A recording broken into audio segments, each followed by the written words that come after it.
पदरात टाकलेली ही संध्याकाळ भरजरी आहे. आणि त्याची दोन कारणं आहेत. एक कारण असं आहे की मी एका ज्ञानयज्ञामध्ये भाग घेण्याचं सौभाग्य आज मला लाभलं, जो 18 वर्ष सुरू आहे. आणि दुसरं, हे माझ्या भागातली गोष्ट आहे. माझं गाव इथून फार लांब नाही. कितीही आपण भटकलो तरी आपल्या उंबऱ्याआडचा जे काय आपला सन्मान असतो, जी काही पोच असते, ते आयुष्याला उमेद देणारी असते असं मला वाटतं.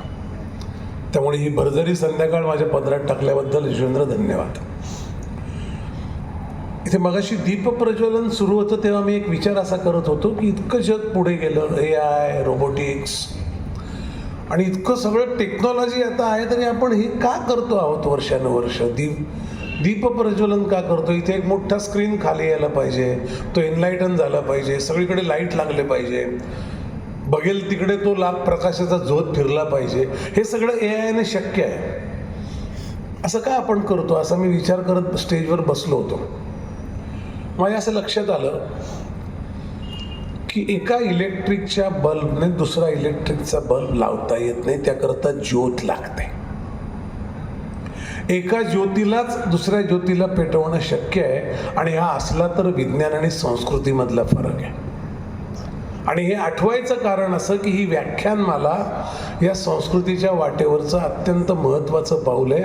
महाराष्ट्रात फार कमी अशी समृद्ध शहरं उरली आहेत जिथे लोक व्याख्यानमाला आयोजित करतात, ते अटेंड करतात, त्यातले विचार घेऊन जातात, ते सगळे पटतात असे नाही, पण त्याच्यावर वाद घालतात आणि आपल्या मनाला समृद्ध करत जातात.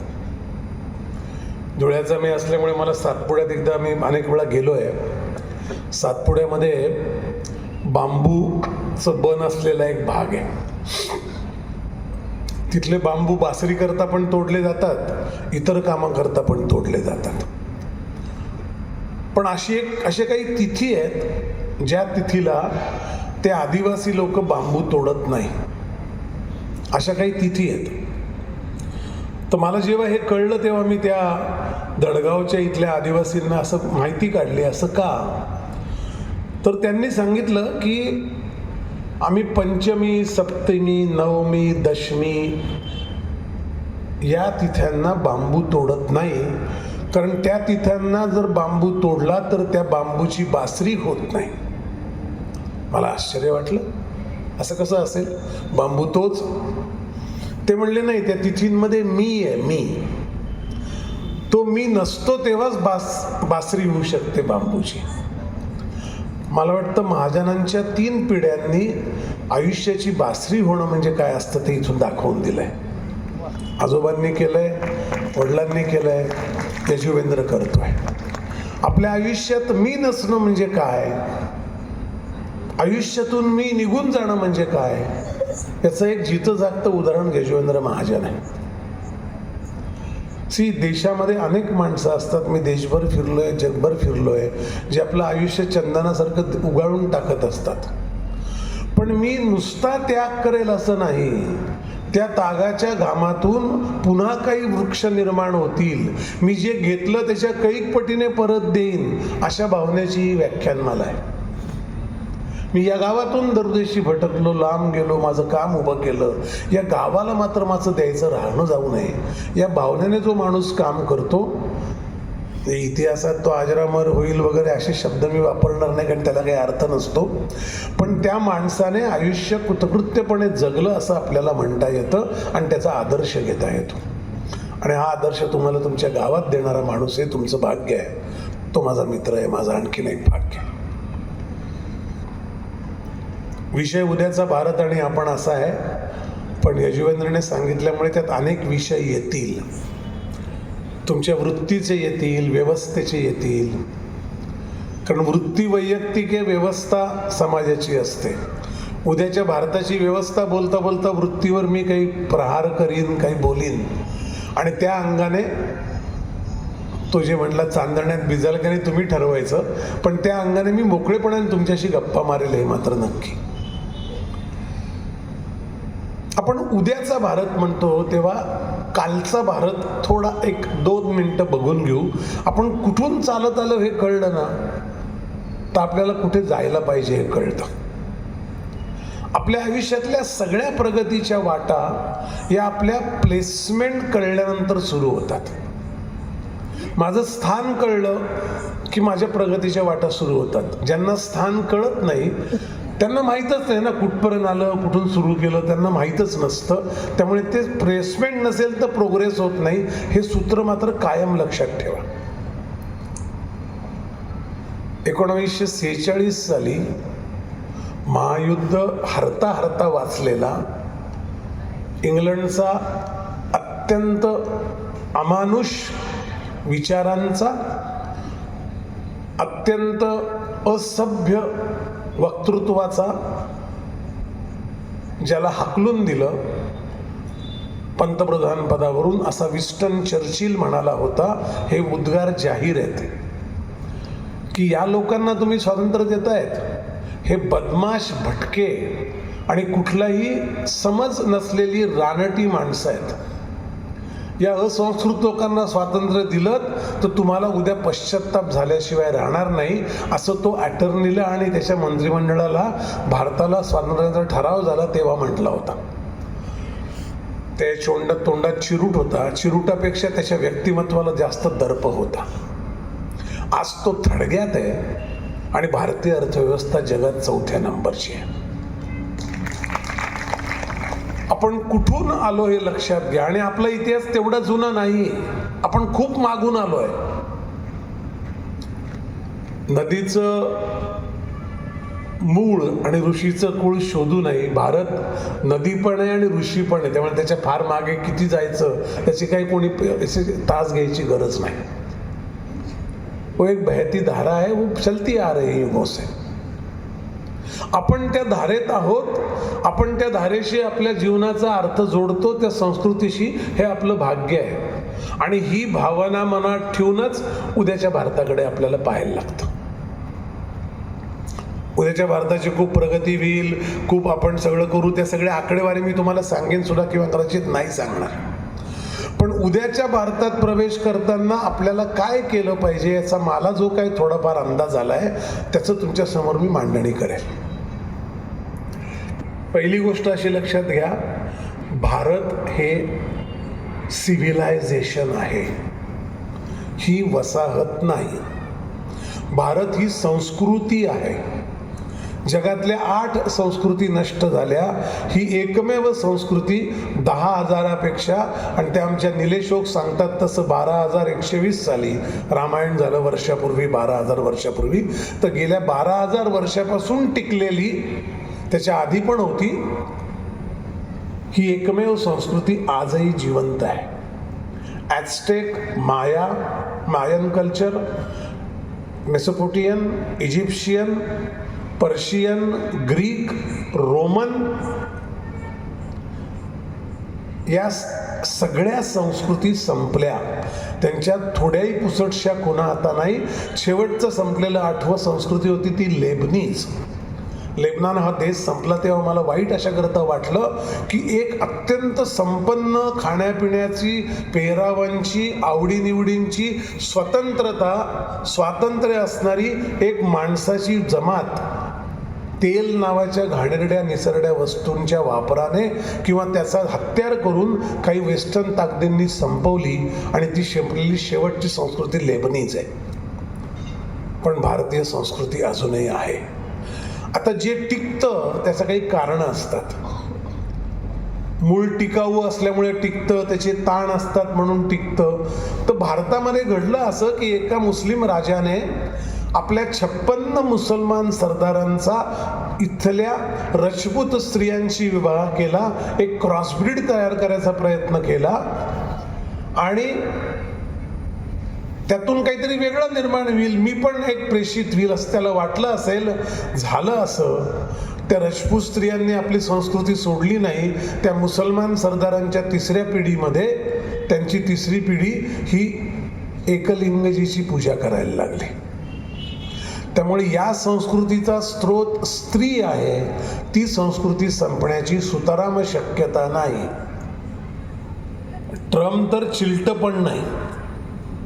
त्यामुळे त्याच्या धमक्या बिमक्यांना कुठल्याही हे जे वर्ल्ड पॉलिटिक्स चालतं यातल्या या रासवट माणसांना घाबरू नका. भारत ही संस्कृती आहे हे अमेरिकेला कळतं, म्हणून अमेरिकेला भारताशी डील करता येत नाही. अमेरिका ही कॉलनी आहे. वरून काही लोकांनी घटना लिहिली, काही लोकांनी इथल्या जमाती एकत्र केल्या, काही जमातींना मारून टाकलं. मूळचे अमेरिकन रेड इंडियन त्यांनी यमसदनाला पाठवले, त्यांच्या जमिनी बळकावल्या, 4 राज्य एकत्र आली, 4 शिकलेली माणसं एकत्र आली, एक घटना लिहिली, ती वरून खाली झिरपते आहे. त्याप्रमाणे लोक वागायचा प्रयत्न करत आहेत. ती कॉलनी आहे. इंग्लंड कॉलनी आहे, फ्रेंच कॉलनी आहे, डच कॉलनी होती, पोर्तुगीज कॉलनी होती, जर्मन कॉलनी आहे.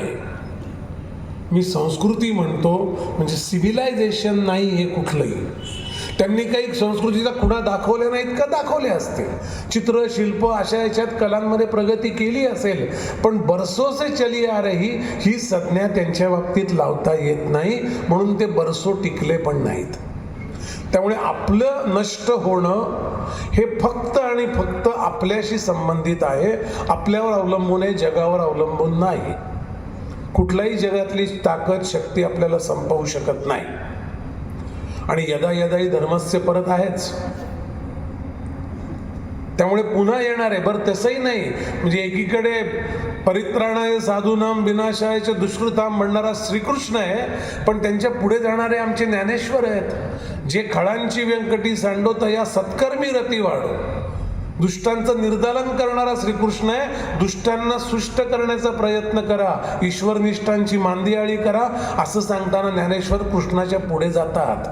त्या दोघांमध्ये 5000 वर्षाचा 4000 वर्षाचं अंतर आहे. त्यामुळे संस्कृती असते ना तेव्हा हे शक्य असतं की नवीन नवीन पद्धतीच्या जगण्याच्या आयाम आपल्या समोर येतात. त्यात जन्माला येणारे संत, मोठे महानुभाव, मोठे पुरुष, महापुरुष हे पुढच्या गोष्टी करतात ज्या माणसाच्या अस्तित्वाशी संबंधित असतात. उद्याच्या भारतामध्ये आपण राजकीय पाहिलं तर गेल्या 12 वर्षातली राजकीय स्थिरता भारताला 8व्या क्रमांकाच्या अर्थव्यवस्थेवरून 4थ्या क्रमांकाच्या अर्थव्यवस्थेवर घेऊन गेली, हे विसरू नका. त्या आधीची 34 वर्ष ही राजकीय अस्थिर आहे. आणि राजकीय अस्थिरता ही आपण निर्माण करतोच फक्त असं नाही, पण आंतरराष्ट्रीय ताकदी करत असतात. आज त्या ताकदींना सगळ्यात मोठा धोका निर्माण झाला आहे. त्यांना काही करता येत नाही. त्यामुळे बांगलादेश, नेपाळ, श्रीलंका, म्यानमार, पाकिस्तान तर नेहमीचाच आपला एक दुखवटा किंवा डोकंदुखी आहे. या ठिकाणी जे काय आंदोलनं, जे काय अस्थिरता माजवली जाते ती याच्याकरता जाते कारण इथली राजकीय राजवट स्थिर आहे. ती राजकीय राजवट अस्थिर होती 33 वर्ष, तेव्हा शेजारच्या कुठल्याही देशांमध्ये काही फारसं घडलं नाही. 71 सालानंतर ती जशी अस्थिर स्थिर होत गेली तसं तिथे हालचाली सुरू झाल्या, कारण इथे काही करता येत नाही.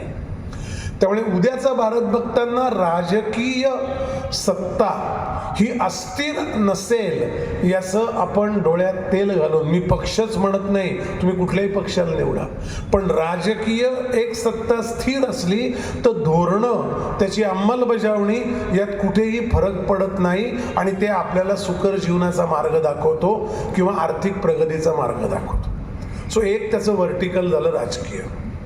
सांस्कृतिक मी बोललो.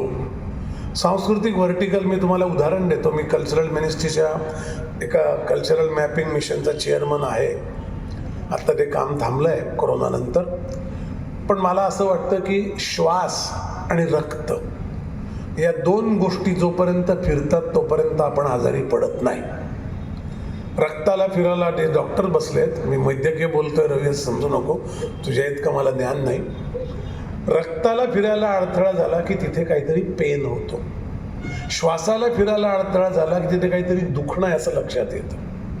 म्हणजे या 2 गोष्टी फिरत राहणं हे माझ्या आयुष्य फिरण्याकरता आवश्यक आहे. देशाच्या आयुष्यात संस्कृतीचं तेच महत्त्व आहे. रक्त श्वासासारखी संस्कृती फिरत राहते, ती कलेच्या स्वरूपात राहते, ती शिल्प, चित्र, नृत्य, नाटक, संगीत लोककला या सगळ्यांच्या रूपात, सांस्कृतिक सणांच्या रूपात, पेहरावांच्या रूपात राहते. त्यामुळे दुसरं व्हर्टिकल जे आहे संस्कृती उद्याच्या भारताचं, ते अधिक घट्टपणे कसं ते वस्त्र विणलं जाईल ही जबाबदारी आपल्यावर आहे. आणि त्याला धोका काय तो पण मी सांगणार आहे. तिसरं आलं सामाजिक. आत्ता जगामध्ये एक अमेरिकेत चळवळ चालू आहे. चळवळ कशी आहे बघा. भारतातल्या दलितांच्या अत्याचारांना अमेरिकन कृष्णवंशीय लोकांच्या अत्याचाराशी जोडायचे उद्योग चालू आहेत. तुम्हाला खोटं वाटेल, ब्रिटिशांवर मला कधीतरी एकदा, जरी तुम्ही वक्ता रिपीट करत असलात तरी मला एकदा ब्रिटिशांवर बोलायला ओळखा, कारण तो शत्रुबोध महत्त्वाचा आहे. ब्रिटिशांनी 2 गोष्टी आपल्याकरता फार घाणेरड्या केल्या. आपण आक्रमण 1100 वर्षे झेलली आहे, पण मध्ये आमचे एक छत्रपती शिवाजी महाराज आहेत. 400 वर्षाचं दैन्य 35 वर्षात संपवणारा माणूस आहे. फक्त शिवाजीला रोज आठवलं ना, मी तुम्हाला सांगतो, आपण काहीच करत नाही असं आपल्याला फिलिंग येतं. मला तरी येतं. 450 वर्षाचं दैन्य, अपमान, अप्रतिष्ठा, सगळ्या प्रकारच्या यातना, वेदना, दुःख फक्त 35 वर्षात संपवलेला माणूस आहे. 50 वर्ष जगले, 15 वर्षी शपथ घेतली, 35 वर्षात जे उभं केलं ते पुढे 144 वर्ष टिकलं. दिल्लीचा बादशाह जो, ज्याचा संबंध अफगाणिस्तानपासून तर म्यानमारपर्यंत सत्ता होती, त्या माणसाला इथे या राज्यात, या प्रदेशात त्याला दफन व्हावं लागलं. इतकी मोठी ताकद मृत्यूनंतर उभी केली. सिंहासन नाही, राजा नाही, राजधानी नाही आणि सेना लढते. हे जगामध्ये गेल्या 5000 वर्षात दुसरं एकही उदाहरण नाही. 27 वर्ष लढते. हे सांगायचं कारण असं, उद्याचा भारत घडताना आपण काय करायचं आहे, आपण हे आठवलं पाहिजे की आपण कोणाचा वारसा सांगतो. बरोबर की नाही. आपण जिथून आलोय तिथे फार छान आहे ते सगळं. माती कुठे झाली सांगतो. इंग्रजांनी आपल्याला 2 गोष्टी केल्या. एक जात. इंग्रजांची तुम्हाला मी धरमपाल नावाच्या माणसाचं पुस्तक आहे, त्याचं नाव आहे ब्युटिफुल ट्री. हे धरमपाल गांधींचे शिष्य हे इंग्लंडमध्ये होते. यांनी इंग्लंडमध्ये काय केलं, 17 वर्ष कुठले कोर्ट कज्जा लढले माहिती आहे. जेव्हा 1857चं बंड झालं त्यानंतर इथे माणसं, इंग्रज अधिकारी आले, ते अगदी मूडभर होते. म्हणजे त्या बंगालच्या दुष्काळातलं 1904चं त्या कर्जनच्या त्यांचं वाक्य आहे ना, की जेवढी माणसं आमची विजयी मिरवणूक सिराजउद्दौला हरवल्याची पाहायला आली होती, त्या प्रत्येक जमलेल्या 2 माणसातल्या एका माणसाने एक दगड मारला असता तरी आमचे ते चालणारे सैनिक, विजयी सेना जी होती ती मृत पावली असती. इतके किरकोळ होतो आम्ही, पण एकालाही दगड उचलावा असा वाटला नाही. ही आत्मवंचना इंग्रजांनी आपल्याला दिली. आधीच्या आक्रमणाने पण दिली, पण इंग्रजांनी आपल्याला, तर त्या 4 गव्हर्नर त्यांनी बोलवले 57 नंतर आणि या देशाचा सगळा डाटा गोळा करायला सांगितला. आता डाटा हा शब्द फार कॉमन आहे. त्यांना सर्व्हे करायला सांगितले. नॉर्थ, ईस्ट, वेस्ट, साऊथ हा न्यूज शब्द तिथे आलाय. सगळीकडून आलेली गोष्ट म्हणजे न्यूज. त्याची उत्पत्ती ती आहे आणि त्यांनी त्या अहवालालाच न्यूज असं म्हटलं. नॉर्थ, ईस्ट, वेस्ट, साऊथचं सगळं आलेली माहिती.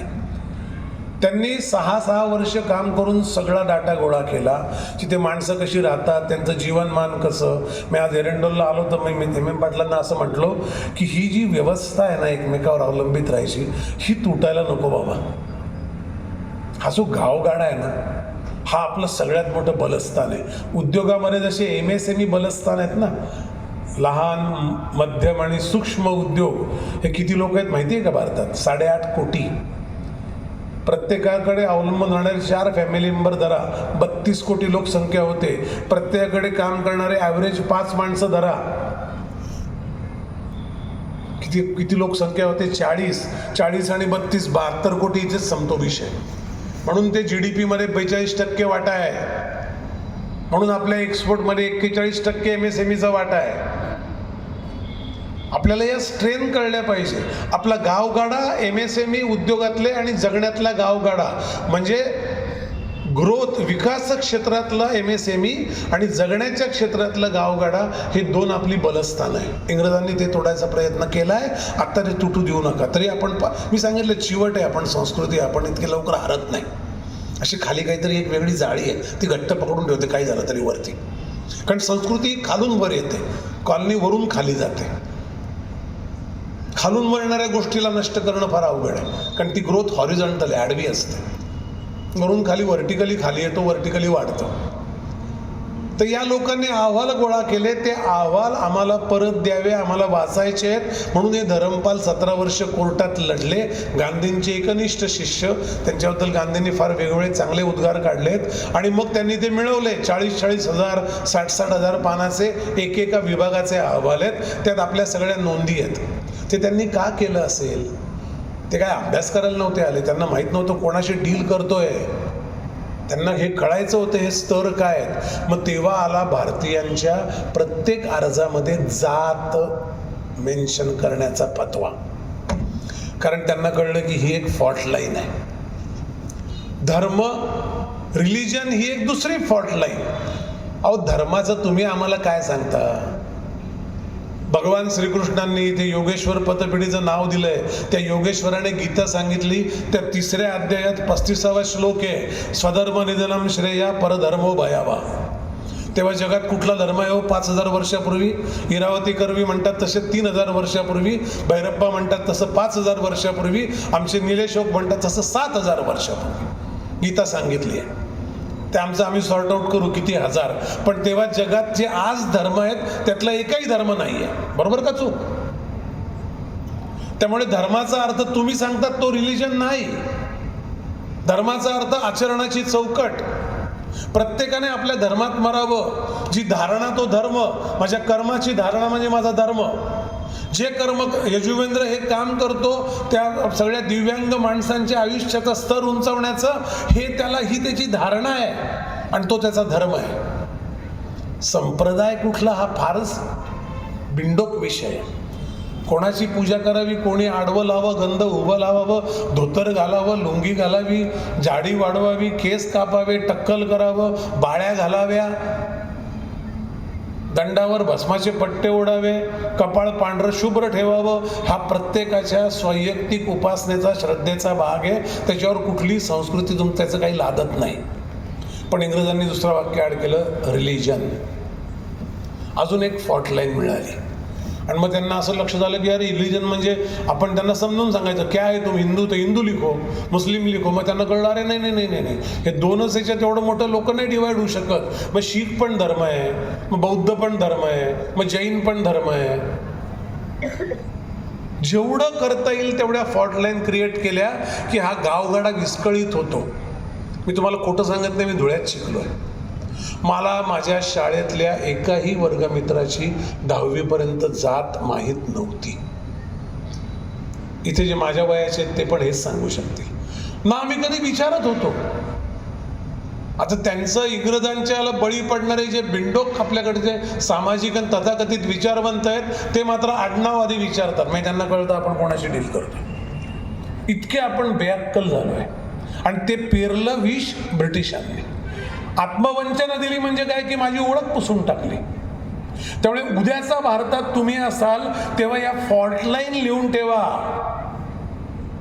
कोणाशी त्याची जात तमुके म्हणून वाद घालू नका. कोणाशी पण त्याचा धर्म, उपासना पद्धती वेगळी म्हणून वाद घालू नका. त्याला त्याच्या आयुष्याचा जगण्याचं महत्व आहे, त्याचं स्वातंत्र्य आहे, आपल्याला पण आहे.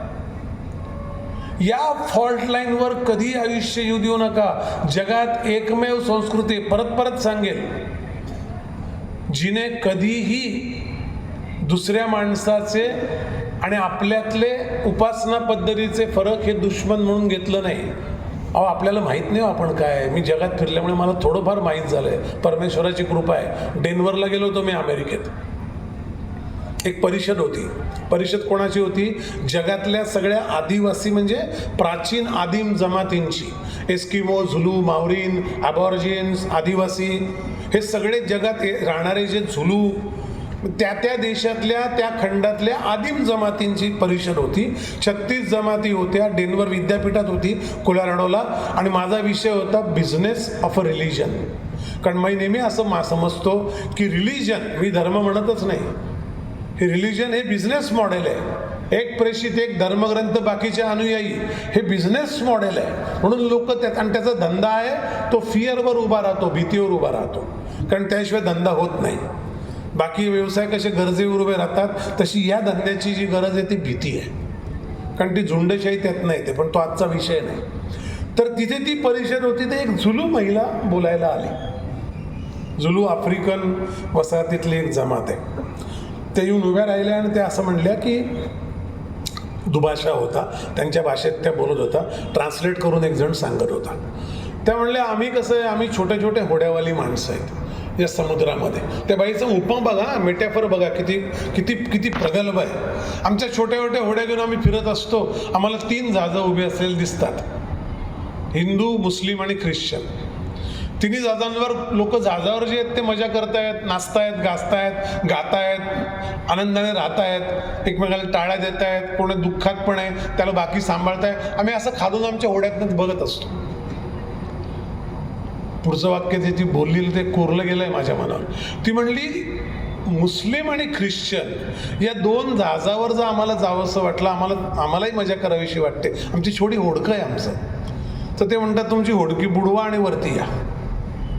पण हिंदू असं जहाज उभं आहे या समुद्रात म्हणजे जगात. उपमा आहे ती की जी सांगतं होडकी खाली बांधा, एक दोर सोडतो त्याला बांधा, तुम्हाला राहील तेवढे दिवस राहा, नाही कर म्हणलं की निघून जा. आमचं अस्तित्व नष्ट न करता आम्हाला जगू देणारा, त्याचे उपकार न मानायला लावणारा एकमेव संस्कृती, रिलिजन नाही, एकमेव आचरण व्यवस्था, एकमेव आचरणाची चौकट, एकमेव धारणा, एकमेव कर्म असलेली जीवन पद्धती म्हणजे धर्म आहे आपला, म्हणजे हिंदू आहे. उद्याचा भारत लक्षात घेताना या आपल्या ज्याला एक पाठीचा कणा असतो ना, त्या कण्याला त्रास झाला की बाकी सगळं शरीर लुळंपांगळं होतं. त्यातली एक डिस्क बाहेर आली 2 mm तरी सुद्धा पाय दुखायला लागतो, हात वरती येत नाही. हा जो कणा आहे आपला, ही जी धारणा आहे, म्हणून त्याला शब्द धातू ध येतो. व्याकरणावर नाही बोलत आता, घाबरू नका. पण त्या धारणेचा तो कणा आहे ना, तो ही संस्कृती आहे. आणि ती जीवन पद्धतीची, ती रिलिजनची नाही. त्यात कुठलाही संप्रदाय असू शकतो. त्या बाईचं उदाहरण लक्षात ठेवा. उद्याचा भारत जेव्हा राजकीय घडत असेल, आर्थिक घडत असेल, शैक्षणिक घडत असेल, सामाजिक घडत असेल, तेव्हा हे लक्षात ठेवा की त्या सगळ्या घडण्याचा कणा जो आहे ती ही संस्कृती आहे. आणि तो कणा आपण विसरता कामा नये. मला व्याख्यानमालेचं कौतुक अशा करता वाटतं, त्या कण्याच्या जिवंत असण्याचं व्याख्यानमाला हे एक लक्षण आहे.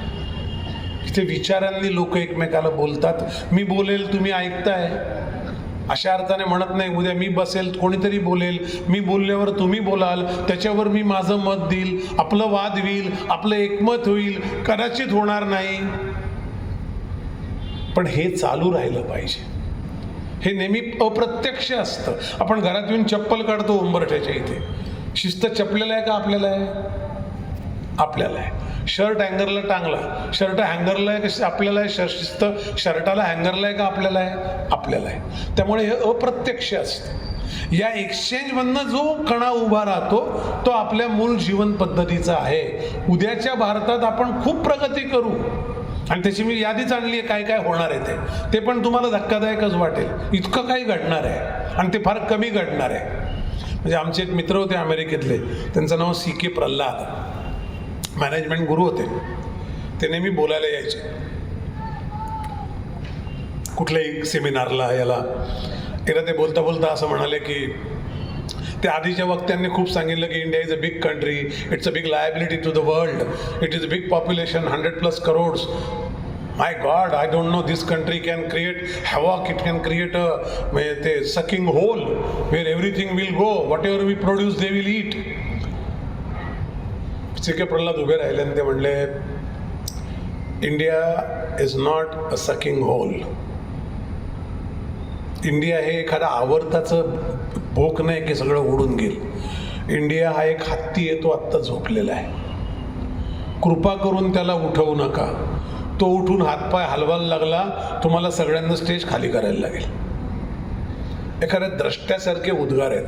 ते होणार आहे पुढच्या 25-22 वर्षात. 2050ला आता इथे बसलेले जे 25 वर्षाचे लोक आहेत ते जवळपास 45 वर्षाचे असतील. 30शीतले 50शीला गेले असतील, 15 वर्षाचे 40 वर्षाचे होतील. 35 वर्षाचे होतील तेव्हा देश जो असेल तो इतका वेगळा असेल, त्याचं चित्र मी उभं करतोच आहे. पण तो तसा राहण्याच्या शक्यता निर्माण करण्याचे प्रयत्न आत्तापासून करायला लागतील. नाही तो तसा राहण्याची काही शक्यता नाही. तो कधीही कोलमडून पडेल, त्याचा कणा हलता कामा नये. आणि ते आपलं योगदान आहे, काम नाही. कोणतरी तुम्हाला एक मायारका वक्ता येतो आणि उपदेश करतो, अशा पद्धतीने बघू नका, त्याच्यावर तुम्ही चिंतन करा, शंका असतील तर विचारा.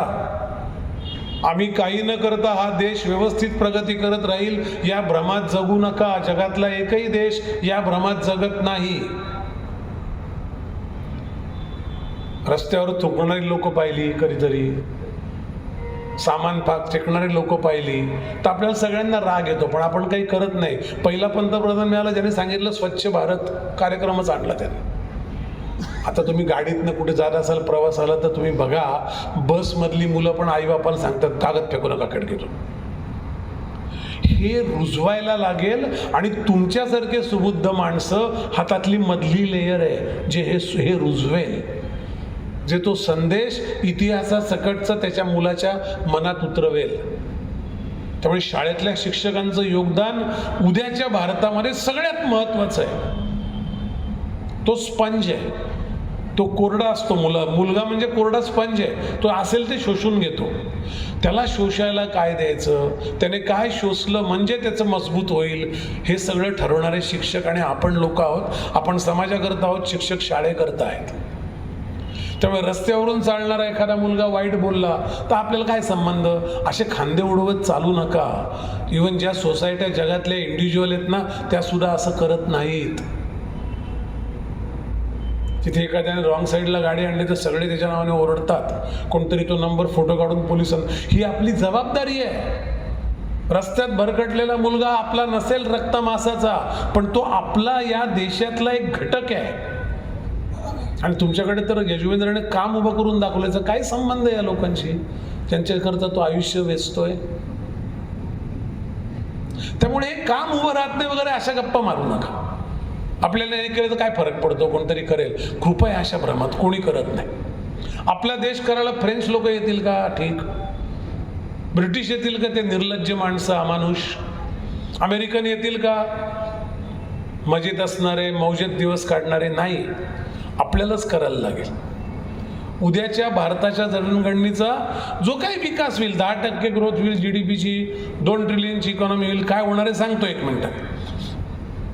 2050 साली भारत जगातली आणि मी भविष्यवेत्ता नाही, मी अभ्यास करून सांगतोय. मला हे चुकलं तर मला दुःख होणार नाही. माझा अभ्यास कमी पडला याचं दुःख होईल. माझी पैज मी हारलो याचं काही मला असं काही त्रास होणार नाही. पण त्याची कारणं पण सांगितलं. 2050ला भारत जगातली 2ऱ्या क्रमांकाची महासत्ता असेल. चायना 1ल्या नंबरची, अमेरिका 3ऱ्या नंबरची असेल. आणि हा आशावाद नाही.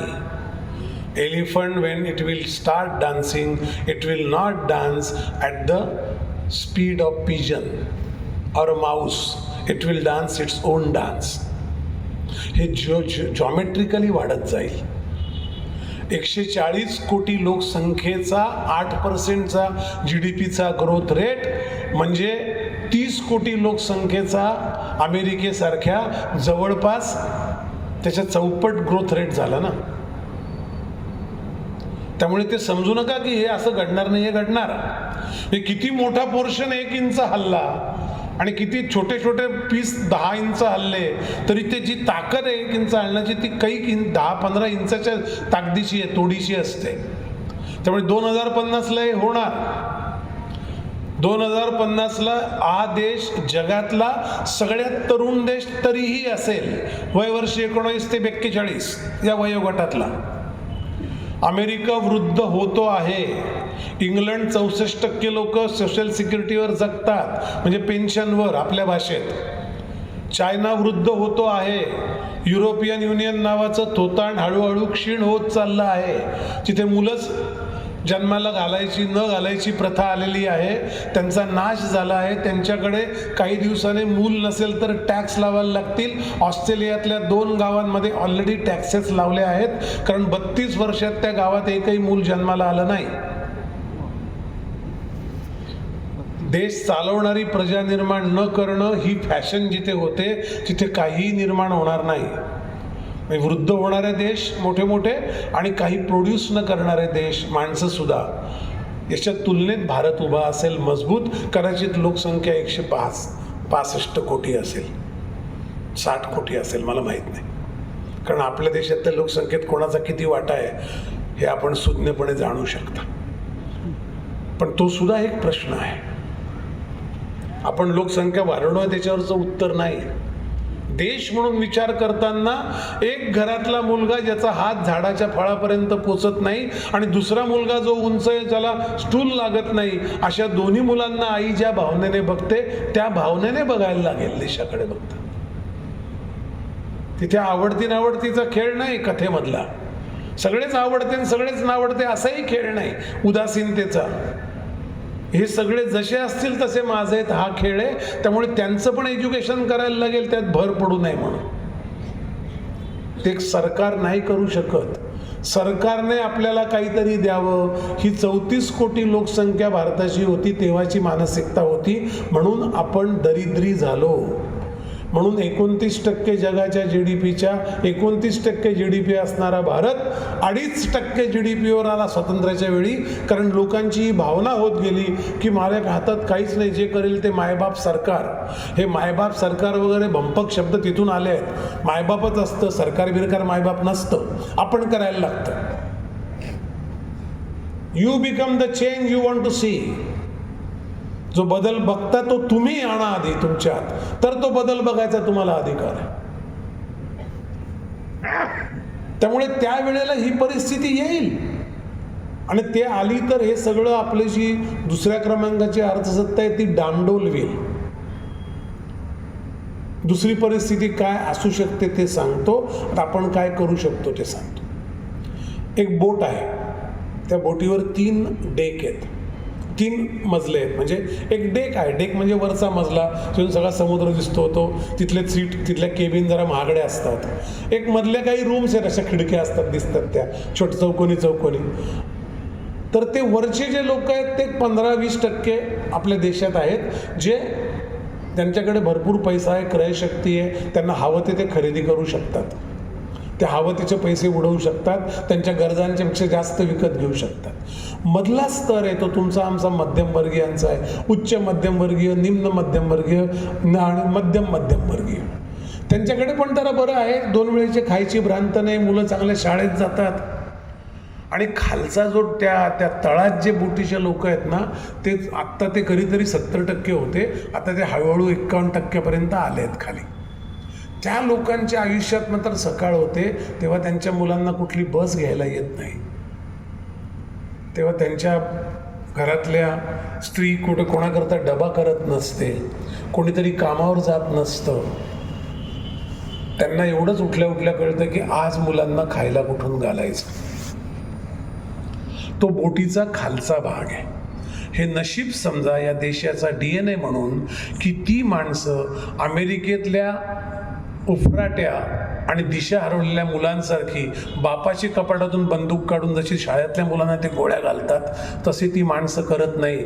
ते रस्त्यावर तुमच्या गाडीच्या पुढे येऊन उभारून तुम्हाला गोळी घालत नाही समजा, ते आत्मघाताकडे जातात. शेतकरी आत्महत्या करतो, इंडस्ट्रियलिस्ट सगळं बंद करून कफल्लक आणि क्षुद्र आयुष्य जगतो, तुम्हाला मारत नाही. हा संस्कृतीचा फरक आहे पाश्चिमात्यानं आपला, पण त्याचा फार अंत पाहू नका, त्यांना वर आणायला लागेल. ज्या लोकांना असं वाटतं काय तुम्ही फुकट धान्य वाटता, अरे असं नाही, तुम्हाला किमान जगण्याच्या गरजा. काही लोक जगात तुम्ही काहीही आणलं, आपण सुद्धा प्रत्येक जण दिवसातले 20% खोटारडे असतो, लफंगेपणा काहीतरी करत असतो, कोणाला तरी फसवत असतो, कोणाला तरी टोपी घालत असतो. समाजातल्या अनेक स्तरात अनेक माणसं कुठल्या क्षणी बेसावत क्षणी खोटे वागत असतात. ते आयुष्याचं आपल्या मानवी आयुष्याची शोकांतिका आहे. त्यामुळे काही लोक धान्य फुकट मिळतं तरी विकत असतील ते घडणार, पण माझ्या राज्यातल्या देशातल्या लोकांना खायची भ्रांत मी ठेवत नाही ना. तेव्हा सकाळी उठल्यावर मुलांना खायला कुठून आणू हा प्रश्न त्या बापाला पडत नाही, तो आत्महत्या करत नाही, हे लक्षात ठेवा. मी प्रचार करत नाही स्कीमचा कुठल्याही सरकारच्या. मी असं म्हणतोय की 2050ला दुसऱ्या क्रमांकाचा देश असेल तेव्हा या लोकांच्या व्यवस्थेचं काहीतरी सामाजिक व्यवस्थेत रूपांतर करावं लागेल. सरकार देईल आणि हे घेतील ही व्यवस्था चालणार नाही. सरकार आपलं आहे. सरकारने वेळेवर काही दिलेलं नाही, आत्ता द्यायला लागलंय. तर ते पण ते व्यवस्थेत कसं रूपांतरित होईल बघा. आणि हजारो लोक येतात. मी मध्ये गुजरातला एकदा गेलो होतो, तिथे एका रेस्टॉरंटमध्ये जेवायला गेलो आणि आपण जेवायला बोलवल्यावर मेनू मागतो ना, तो मेनू मागितला आणि बघितलं मी राईट साईडला तिथे काही आपण मध्यमवर्गीय माणसं उजवीकडून मेनू बघतो ना, आधी किमती बघतो आणि मग ठरवतो किती भूक आहे. पण ते उजव्या साईडला काहीच नव्हतं. तर मी म्हटलं अरे छापलं नसेल. मी परत उलटं केलं, तिकडे पण काहीच नव्हतं. मी त्यावेळेला बोललो अरे म्हटलं, तो म्हणे काय खायचं आहे तुम्हाला? म्हटलं नाही ठरवतोय. म्हटलं पण अरे इथे काही चुकीचा मेनू आहे का? किंमत नाही आपका पैसा किसने दिया, आप जो मंगा नाही मंगाव. हे अजून आहे तर मला मी सगळं पत्ता बित्ता देईन. मी म्हटलं किसने दिया है? मी काय भिकारी आहे का? नहीं सर आपका पैसा दिया है, आपको जो खाना है खाइए ना. जिसको आप खाने के बाद आपको किसका पैसा देना है देके जाइए. मी त्या माणसाची वाट बघितली 3:30 पर्यंत. दुपारी परत आलो, त्या मालकाला भेटलो. म्हटलं ही आयडिया सुचली कुठून आणि तुम्ही तर तोट्यात असाल म्हटलं. तो म्हणला 170% प्रॉफिट आहे मला नॉर्मल हॉटेलपेक्षा.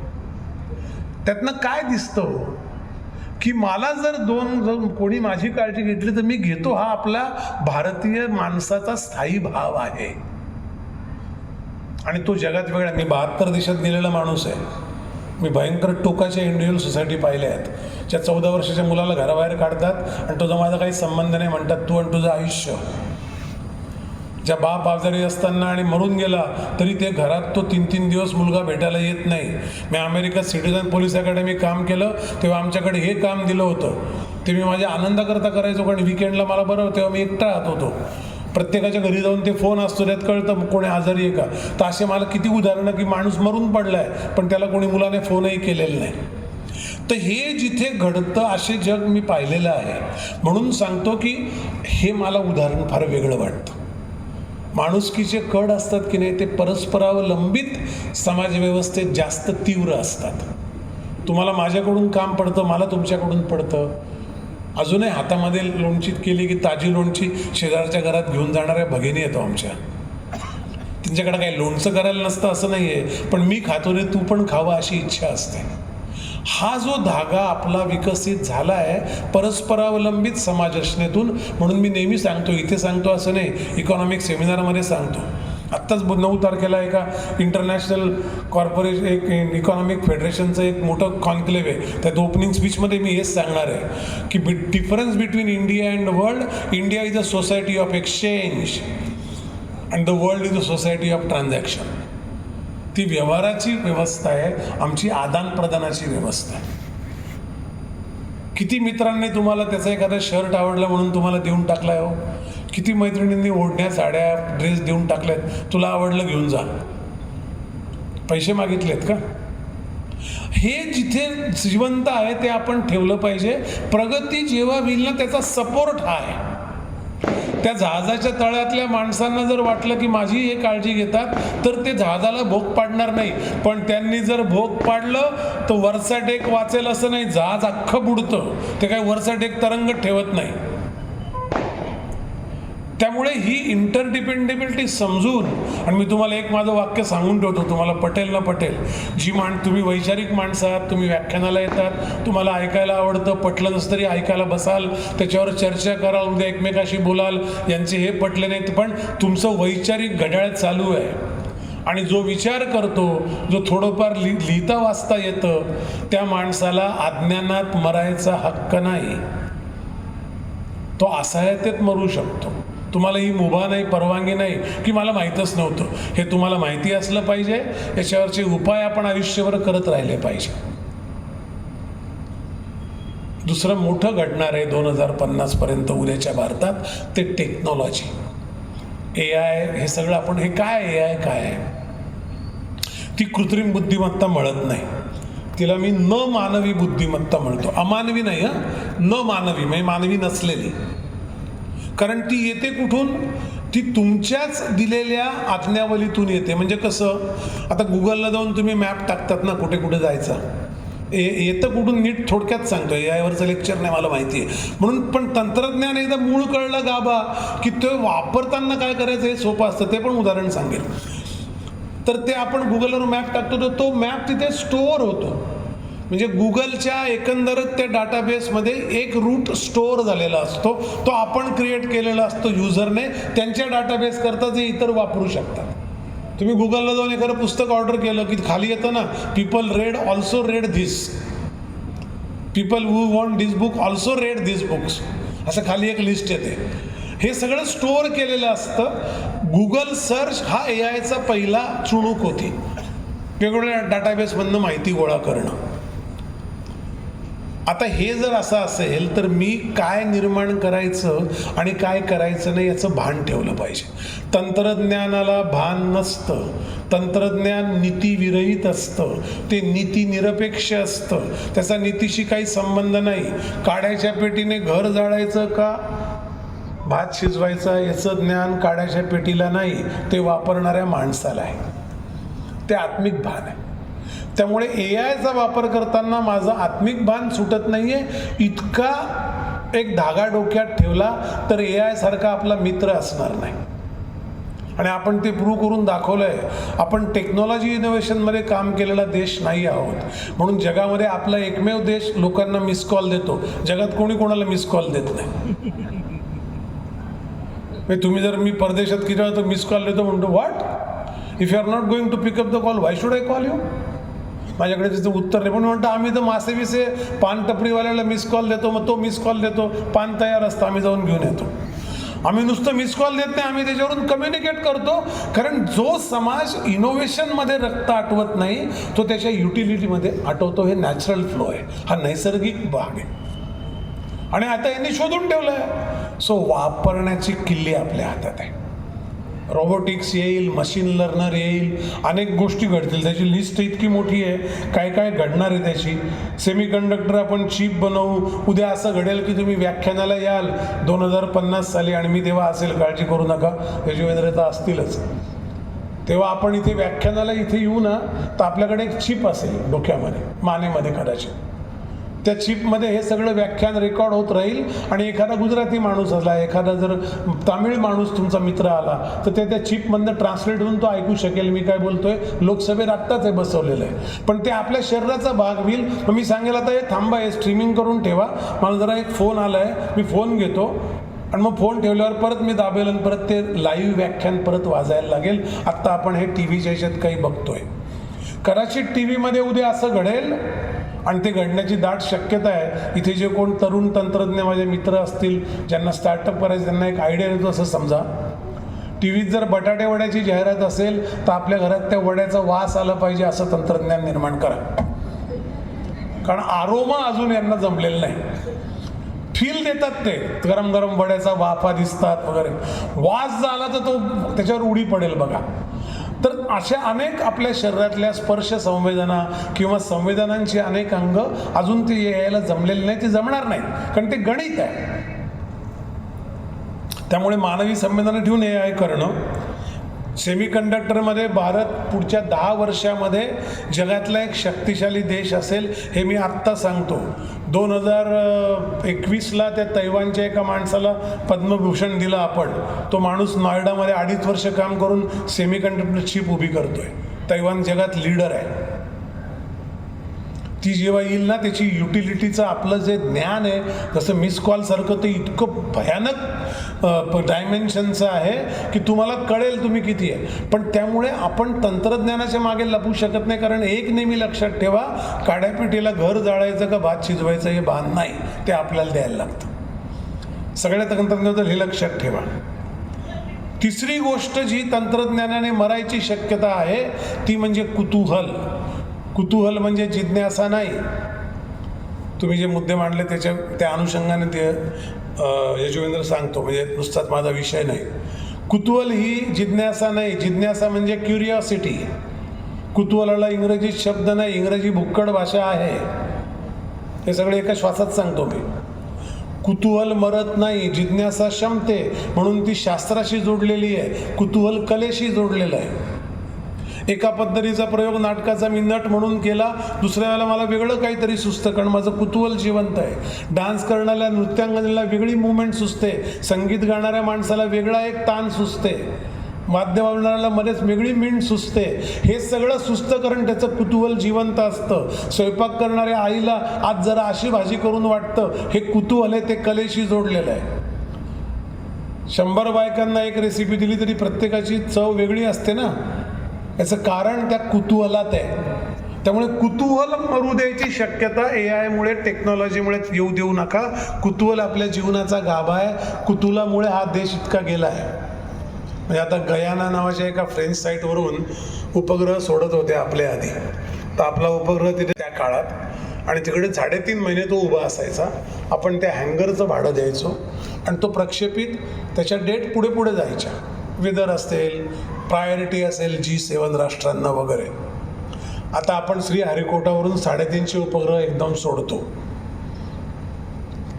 आणि आपण लोकांना सांगतो तुमचे उपग्रह सोडायचे असेल तर आत्ता द्या, आमचा क्यू पॅक आहे. हे तंत्रज्ञान म्हणून घेतलेली झेप आहे. रिक्षाच्या खर्चात आपण चंद्रावर जाऊन येतो ते आपण ऐकलंच आहे.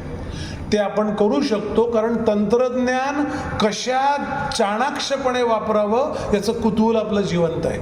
उद्याच्या भारतामध्ये तुमचं कुतूहल मरू देऊ नका, तर तो तंत्रज्ञानाची झेप घेणारा भारत मग ते लोकांच्या कामाला येईल.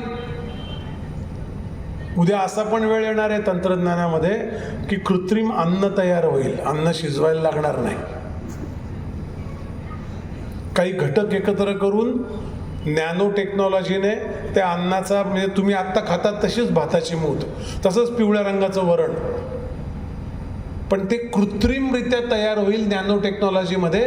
तो एक शीत आहे, त्याच्यातनं ते मल्टिपल हे तयार करतील. म्हणजे जैविक जे ताकद आहे ती नॅनो टेक्नॉलॉजी आणली, त्याच्यात तर प्रयोग चालू आहेत. उद्या असंही घडेल की मेडिसिन फील्डमध्ये पेशंट आला की ते पेशंटच्या डोळ्यात बघून डॉक्टरच्या डोक्यात जर AIची चिप असेल तर त्याची उपजत डायग्नोस्टिक ताकद आणि AIच्या चिपमध्ये अशा पद्धतीचे डोळे असणाऱ्या माणसाची तब्येत, याचा जो डाटा असेल त्याच्याने डॉक्टर त्याला बघता बघता सांगेल की तुला अमुक अमुक झालेलं आहे. एखाद्या चमत्कारासारखं जे आपण आपल्या चमत्कारात ऐकतो, भिंत चालवण्यापासून सगळ्यांच्या, भिंत चालवणं आहे काय, क्वांटम थेरी आहे आजच्या सायन्सच्या भाषेत ज्ञानेश्वरांची.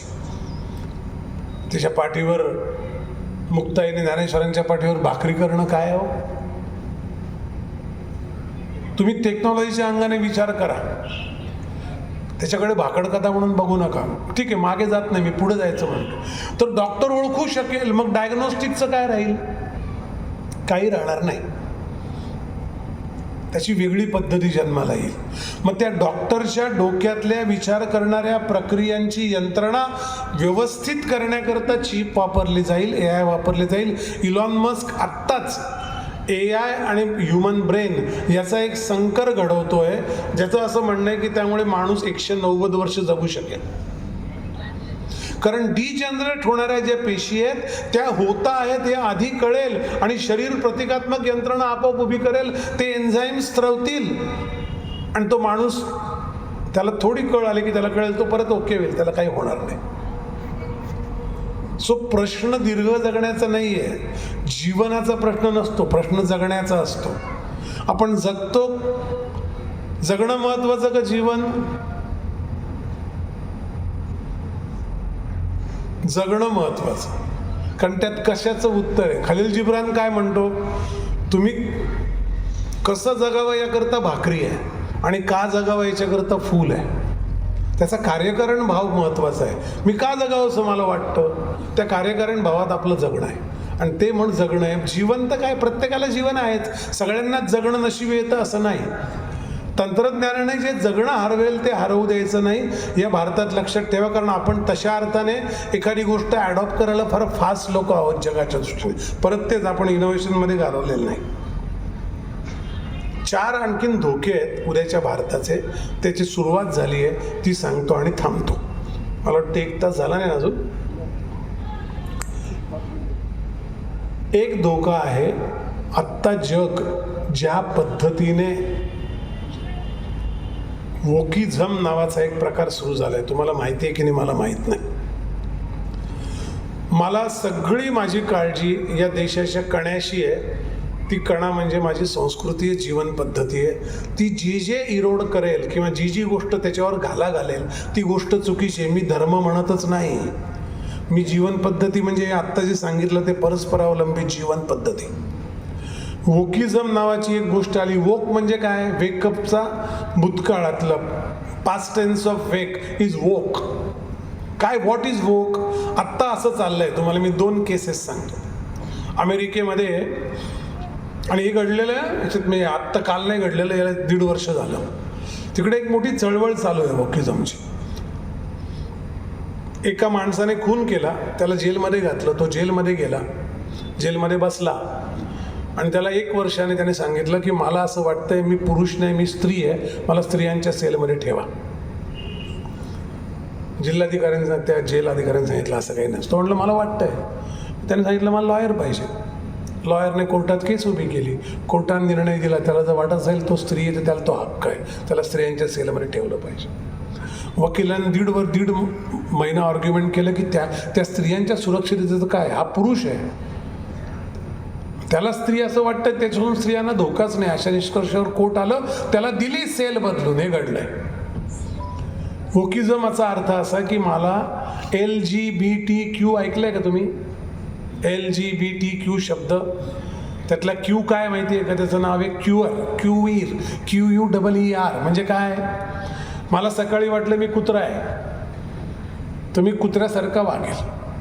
मला दुपारी वाटलं मी कावळा आहे तर मी कावळ्यासारखा घरात फिरेल. मला ते स्वातंत्र्य आहे बाय लॉ. तुम्ही आत्ता मुंबईला जा, तुम्ही फॅशन स्ट्रीटला जा, तुम्हाला काही पॅन्ट आणि कपडे मिळतील, त्याला मागे भोक आहे. ते म्हणाल भोक का बरं आहे? मला शेपूट नको का बाहेर यायला जागा? असं त्याच्यावरचं आर्ग्युमेंट आहे. हा विनोद नाही. याचे ब्रँडेड कपडे उपलब्ध आहेत भारतात सुद्धा. मला जे हवं तसं वागण्याचं मला स्वातंत्र्य आहे. यातनं अजून एक कन्सेप्ट आत्ता घसली जाते आणि जी लवकरच अमेरिकेत कायदा म्हणून येईल, तिचं नाव आहे चाइल्डिझम. त्यांचं असं म्हणणं आहे की मुलगा 5 वर्षाचा झाला की आई वडिलांनी त्याच्याशी कुठलाही संवाद साधायचं कारण नाही. त्याला त्याच्या पद्धतीने आयुष्य जगायचा अधिकार आहे. त्याला आई वडिलांनी सेक्स दिलंय, म्हणजे एक सेक्स आणि एक XY, मुलगी आणि मुलगा हे दिलंय. जेंडर त्याचं स्वातंत्र्य आहे. There is a law of gender independence getting discuss in US. हे कारण त्यांचं असं, त्यांचं म्हणणं आम्ही वी आर वोकअप. आम्ही जागृती आली आमच्यामध्ये की आपण कसं आयुष्य जगावं. त्याच्यात बळी जातो फॅमिली सिस्टीमचा. अमेरिकेत 40 वर्षापूर्वीच गेला आहे. तुम्हाला वाटत असेल इथे काय असं होणार नाही, तर आत्ताच्या हायकोर्टामध्ये रिअल इस्टेटच्या केसेसपेक्षा डायव्होर्सच्या केसेस जास्त आहेत. हा डाटा सांगतोय. हे एक संकट आहे उद्याच्या भारतावरचं. कारण जसं आपल्याकडे पॅरिटी येत जाईल, पैसा येत जाईल, त्याची युटिलिटीचं स्वातंत्र्य येत जाईल, तसं या शेकाळणेपणाकडे आपण झुकू शकतो. त्याला रोखणारी एकच गोष्ट आहे, तो उंबरा आहे संस्कृतीचा, जिथे कुटुंब राहील, एकमेकावर वॉच राहील. तो जो वॉच असतो ना, मी तुम्हाला ते करता सोपी गोष्ट. मी कॉलेजला गेलो होतो परवा एका मागच्या महिन्यात मुंबईतल्या, आणि फार व्हायब्रंट कॉलेज आहे ते. तिथे सगळे LGBTचे समर्थक आहेत, वोकिझमचे समर्थक मुलं होती. मुद्दामूनच मी त्या कॉलेजला जायला महाराष्ट्रातल्या सुरुवात करणार आहे. पुढची 6 महिने तर मी किमान 100 कॉलेज तरी कव्हर करेन. मला त्या मुलांशीच बोलायला आवडायचं. ते मुलं प्रश्न विचारत होते, का बरं नाही, आम्हाला का बरं नाही. म्हटलं स्वातंत्र्याचे अर्थ खूप आहेत, ते सगळं तुम्ही काय भाषण केलं सांगत नाही. तर तिथे माझ्या असं लक्षात आलं की त्यांना कोणीतरी रोज एक विषय मांडला पाहिजे त्यांच्याशी, त्यांचं ऐकलं पाहिजे आणि त्याचं उत्तर सांगितलं पाहिजे. अशी जागा फक्त घर आहे का नाही? तुम्ही तुमच्या घरात, त्याचा एक सोपा उपाय मी तुम्हाला सांगतो. म्हणजे माझ्याकडे उपाय अशा अर्थाने बघू नका, तुम्ही पण तेवढेच ज्ञानी आहात. एक जेवण मुलांबरोबर रोजचं घरात घेण्याची अत्यंत गरज आहे तरुण मुलांबरोबर. ते संध्याकाळचं असेल तर उत्तम.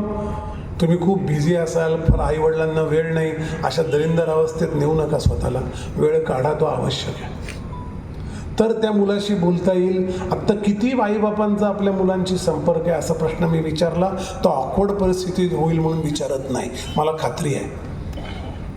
मुलं किती आवडीच्या विषयांशी आईवडिलांशी बोलतात, डोळ्यात डोळे घालून आईवडील त्यांना विचारतात, ओपनली चर्चा करतात, त्यांचं ऐकून घेतात, त्यांच्या मुद्द्यात दम आहे असं म्हणतात, पण तो लॉंग टाईम किती चुकीचा आहे सांगाय शिकण्याची क्षमता आहेत असे किती आईवडील आहेत. कुटुंब व्यवस्थेला हादरा देणारी गोष्ट घडते, ती जर कोलॅप्स झाली तर संस्कृती टिकण्याची सुतराम शक्यता नाही. उद्याचा भारत विकसित खूप मोठा असेल, पण तो एक अमेरिकेसारखा मॉल तयार होईल, तो होऊ देऊ नका. इंग्रजांनी जे केलं ना, असे फॉल्टलाईन तयार केल्या, या दुसऱ्या कल्चरल मार्क्सिझमच्या फॉल्टलाईन आहेत. याच्यापासून सावध राहा, एवढं मी तुम्हाला सांगेन. आता आपण संस्कृती गमावू, परस्परावलंबित्वाची जीवनपद्धती गमावू, आपण जगणं गमावू, आपण कुतूहल गमावू, आपण निसर्ग सान्निध्य गमावू, आपण शहाणपण गमावू. बुद्धिमत्तेपेक्षा शहाणपण मोलाचं असतं. संस्कृती शहाणपण देते, विकास बुद्धिमत्ता देतो. हे लक्षात ठेवा. भारताच्या उद्याच्या भारतातला विकास झालाच पाहिजे, पण माझं शहाणपण टिकावं अशी पण व्यवस्था मला निर्माण करता आली तर त्याचं ते उत्तर आहे. हे दोन्ही हँड इन हँड जाईल, एकत्र जाईल तरच होईल. अदरवाईज आपलं हे सगळं संपत गेलं तर आपण वस्तू होऊ. माणसाचं वस्तूकरण होणं हे अमेरिकेत झालेलं आहे, हे युरोपात झालेलं आहे. तुम्हाला कुठल्याही, मी तुम्हाला राहिलोय म्हणून सांगतो, तुम्ही कुठल्याही बाकीच्या गोष्टीच्या ह्याच्यात पडू नका. अमेरिकन कुटुंबामध्ये you cannot ask questions to the kids, you cannot ask question to the wife. There is no question allowed. She say Y.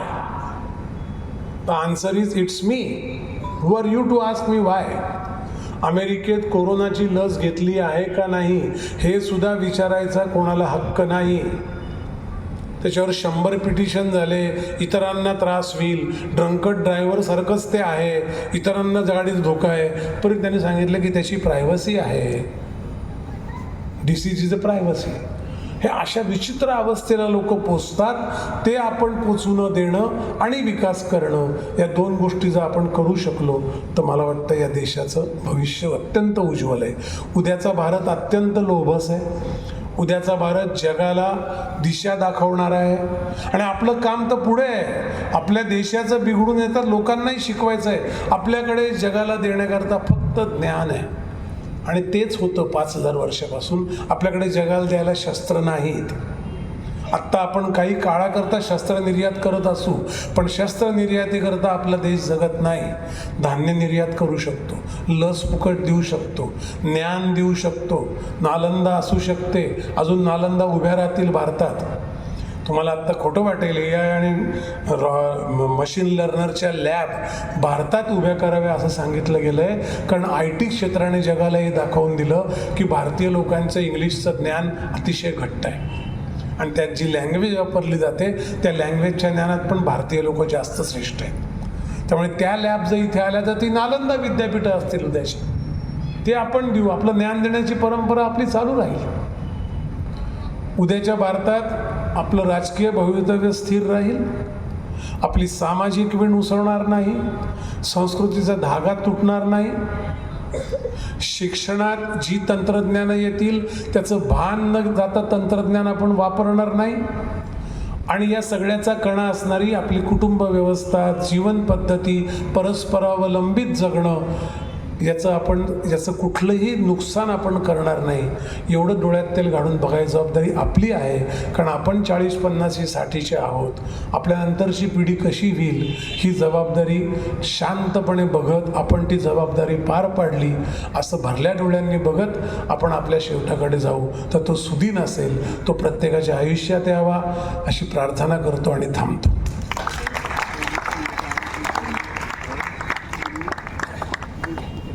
केलं होतं आणि ते विधान करणार त्यांचे जे गुरु, त्यांचं नाव डेव्हिड रॉकफेलर, की 2050 साली जगाची लोकसंख्या ही 10 ते 11 अब्ज असेल आणि एवढ्या लोकांना पुरेल अशी संसाधनं इंग्लिशमध्ये होतं, मराठीत सांगतोय, संसाधनं पृथ्वीवर नसतील. त्यामुळे आपल्याला एक स्कीम राबवायला लागेल, तिचं नाव आहे डिपॉप्युलेशन. 2015च्या 12 सप्टेंबरला बिल गेट्स नावाचे गृहस्थ हे सगळं ठरल्यानंतरची, तो डॉक्युमेंटच आहे डिपॉप्युलेशन अजेंडा म्हणून. त्याच्यानंतर जवळपास 35-40 वर्षानंतर तेव्हा बिल गेट्सचा तो अजेंडा जो आहे तो डेव्हिड रॉकफेलरचा आहे. बिल गेट्सने असं सांगितलं की एक मोठं पॅन्डेमिक येणार आहे, 2015ला सांगितलं. ही जी कोविड-19ची लस आहे ना, हिचं पेटंट 2015 डिसेंबरचं आहे. आपण 2019-20 नंतर त्यात झगडलो आहे. सो हा एक अजेंडा चालू आहे. आता हा का चालू आहे तर 5-6 अब्ज लोकांपुरतंच इथे संसाधन आहे, तेवढेच लोकांनी सुखाने जगावं. तसं आता आपण काही घरात बाप पोरं मारून टाकत नाही हो, धान्य कमी आहे म्हणून. पण त्यांना ते जगात नाही उरायचं, कारण अनेक गोष्टी आहेत. रेअर अर्थ मटेरियल असेल, सोनं ताण्याचा सगळं विषय संपला, पण अनेक गोष्टी त्यांना उपभोगायच्या आहेत. त्या काहीच लोकांनी उपभोगा, ते त्यांच्या आणखीन एक कल्चरचा भाग आहे. मग ते करण्याकरता काय करायचं तर वन वर्ल्ड ऑर्डर पाहिजे, म्हणजे एकजिन्सीपणा पाहिजे. एकजिन्सीपणा म्हणजे काय? आता इथे फार चांगला प्रश्न विचारला आणि योग्य ऑडियन्स आहे. जे इथे 60च्या वरचे त्यांनी लहानपणी, माझ्या मी 63चा आहे, जे 60चे असतील इथे त्यांनी किमान 10 प्रकारची धान्य खाल्ली असतील. दादर, ज्वारी, अमुक ज्वारी, बाजरीचे 6 प्रकार, वेगवेगळ्या प्रकारचे, आता ज्याला मिलेट्स म्हणतो अशी धान्य, कडधान्य, असं रोज आपण वेगळं खायचं. अमेरिकेत सुद्धा हेच होतं, मिलेटचाच देश होता हो. रेड इंडियन लोक मिलेट तर खायचे. आत्ता अमेरिकेत काय झाले, 3च धान्य आहेत, गहू, मका, तांदूळ. विविध पदार्थांचा आस्वाद, विविध प्रकारचं जगणं नसणं, म्हणजे पॉलिलिथिक जगणं नसणं, म्हणजे मोनोलिथिक एकजिन्सी जगणं असणं. जिन्सी फक्त वस्तू असतात, कारण त्याच्यात काउंट वाढतो. मला 3च गोष्टी पिकवायला लागतात. खाणारे डोकं. भारताची लोकसंख्या हा हेडकाउंट म्हणून अमेरिका बघते. मी तुम्हाला त्याचं उदाहरण देऊन सांगतो. अगदी वस्तूकरण म्हणजे काय तर जगातल्या 100 इकॉनॉमी काढा, 100 मोठ्या अर्थसत्ता, त्याच्यामध्ये 42 देश आहेत, 58 कंपन्या आहेत. कंपन्यांचा रेव्हेन्यू आणि देशाचा GDP ही तुलना करायची गोष्ट नाही, पण हे महामूर्ख बदमाश लोक ते करतात, कारण त्यात त्यांना आपला प्रॉफिट दिसतो.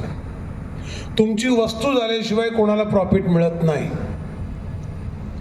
तुमच्या जगण्यामध्ये तुम्ही वस्तू असाल तर तुम्ही एक पेशंट असता, तुम्ही एक गाडी खरीदणारा माणूस असता, तुमच्या डोक्यावर ते लेबल असतं. पण तुम्हाला भावना आहे.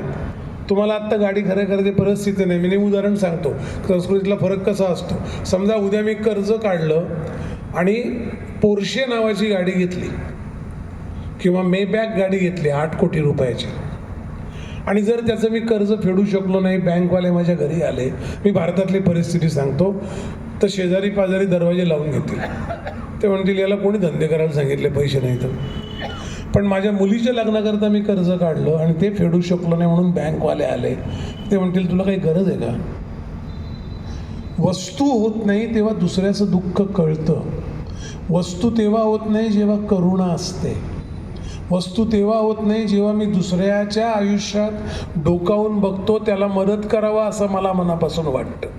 वस्तू तेव्हा होते जेव्हा मला कोणाशी काही देणं घेणं राहत नाही, त्याच्या डोक्यावर मी एक प्राईस टॅग लावतो. प्राईस टॅग वस्तूला असतो, तसं तो माणसाला लागतो की हा निम्न गरीब माणूस आहे, हा उच्च मध्यमवर्गीय आहे, हे सगळे प्राईस टॅग आहेत. हा माणूस आहे, हे वस्तू न होणं. आता आपण एखाद्याकडे माणूस म्हणून बघतो का, कारवाला म्हणून बघतो का, उच्च शिक्षित म्हणून बघतो का, श्रीमंत म्हणून बघतो का, गरीब म्हणून बघतो, दॅट विल डिसाईड की तुमचा हळूहळू काटा वस्तूकरणाकडे झुकायला लागलाय. मी म्हणतो कसाही असो, माणूस आहे, त्यालाही काही वाटलं असेल ना की मला श्रीमंत व्हावंसं म्हणून झालं असेल, हरकत नाही, पण माणूस आहे ना. तर आपण माणसं मोजणं सुरू केलं की वस्तूंची गणना सुरू होते. ते वस्तूकरण आहे.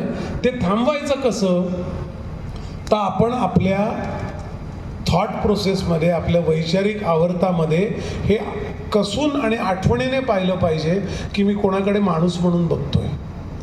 त्याने माझं नुकसान केलं, 200 रुपये घेतले, 1000 घेतले, फसवलं, या घटना घडत राहतील. त्याच्यामुळे त्याला किंमत लावू नका. तो माणूस जगला म्हणून जगला तर आपण माणूस म्हणून उद्या जगू. कारण उद्या तुमचा कोणतरी बाप तुम्हाला भेटेल, तो तुम्हाला प्राईस टॅग लावेल आणि मग ही चेन उभी राहते. अमेरिका अशी संपली आहे, युरोपियन युनियन अशी संपत चालली आहे, तिथे माणसाला काही किंमत नाही. कितने हाऊ मेनी, ते म्हणतात how many heads, 10. Okay, how many हा प्रश्न आहे ना, तो जेव्हा माणसांच्या बाबतीत विचारला तेव्हा त्याची वस्तू झाली समजा. आणि तुम्ही ते होऊ देऊ नका. आपली संस्कृती होऊ देत नाही आपल्याकडे. म्हणून एक्सचेंजच्या जेवढ्या शक्यता आहेत, ते संगीतकाराचं कसं म्हणता माहिती आहे का, संगीतकार मदन मोहन कावर भारी संगीतकार आहे. तो त्याच्या एका गाण्याच्या सुरावटीतनं अनेक शक्यता निर्माण करतो. वा. आणि संगीत हा शक्यतांचा खेळ आहे. जे कोण म्युझिकमधले असतील की असं करून बघू, तसं करून बघू, या शक्यता आहे. तर आपण जगण्याच्या शक्यता वाढवत नेल्या की आपलं वस्तूकरण होणार नाही. आज हा रागवला असेल, असं वागून बघू, असं बोलून बघू, असं त्याच्याशी हे करू. ठीक आहे, तो बाजूला सोडू विषय, हा विषय जुळतं इकडे जमवून घेऊ. या शक्यता निर्माण करणारा माणूस क्रिएटिव्ह असतो. त्याचं कुतूहल जिवंत असतं, तो आर्टिस्ट असतो. त्याचं विज्ञान होत नाही, त्याचं आर्ट शिल्लक राहतं आणि तो जगाला चांगलं बनवतो. माणूस ते जे म्हणत होते म्हणजे इंसान. दो हिंदी में कुछ कहना चाहूँगा, उसके बाद एक आखिरी सवाल पूछूंगा. यदि आपको दर्द होता है तो आप जिंदा हो. यदि आपको दर्द होता है तो आप जिंदा हो. यदि आपको दूसरों के लिए दर्द होता है तो आप इंसान हो. असं जोपर्यंत होत राहील तोपर्यंत आपलं जास्त वस्तुकीकरण होणार नाही, असं दीपकजी सांगत होते. आणि कसं करायचं नाही, सुरू उदाहरण बसलं नाही ते. दुसऱ्यांकरता जगायचं होतं, आपोआप वस्तू होणं थांबतं.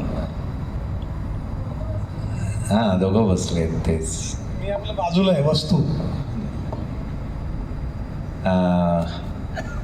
शेवटचा प्रश्न, घातसूत्राबद्दल जरा सांगा. कारण जिनू काम ते करे, बीजो करे गोता खाय. तर थोडक्यात असं सांगा की ते काय आहे नेमकं. आणि मला खात्री आहे तुमच्यापैकी कोणाला पुस्तकं वाचायला आवडतं, मनापासून आवडतं, असं सहज हातबीत काही वर करू नका, असं पूर्ण वर करा, मला बघू दे. नाही, कोणाची पण घ्या, पण मला पुस्तक वाचायला फार आवडतं अशी किती लोक आहेत. मी तुम्हाला खात्री देतो, तुम्ही हे पुस्तक वाचून बघा, तुमचं ना म्हणजे तुम्हाला असं वाटेल की क्या बात आहे यार, काय वाचून टाकलं मी, असं होईल. तर त्या पुस्तकाबद्दल थोडंसं सांगा. घातसूत्र पुस्तक या सगळ्या जगातल्या काही मोजक्या लोकांच्या माणसं संपवण्याच्या, एक प्रकारची व्यवस्था आणण्याच्या सगळ्या कृत्यांना उघड करतं. ते इंग्लिशमध्ये आता आलं आहे, त्यामुळे मला जीवाला धोका आहे.